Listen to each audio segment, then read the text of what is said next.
Is President Ruto making a very big mistake? And take this to the bank and take a million. Wewe ukiangalia President William Ruto na hii serikali ya Nairobi County, are they making a huge mistake kwa kuenda na kufunga ile hall ya Freemason?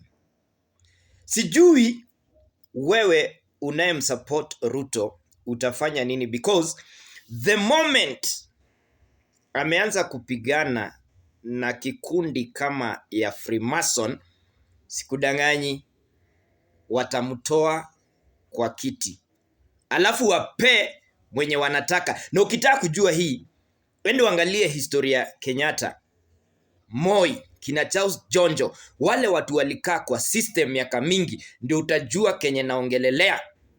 Wewe ukitazama Ruto si anachukua vita zingine kali sana.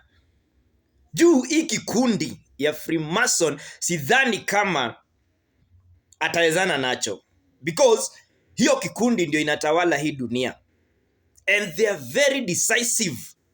Ikifika ni kukuja na kusema, kwa mfano, kutoa kwa mamlaka na wape kibaraka wao.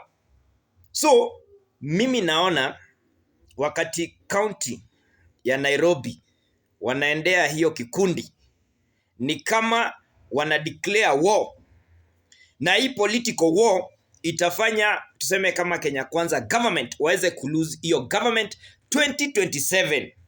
Take it to the bank and take a million with it.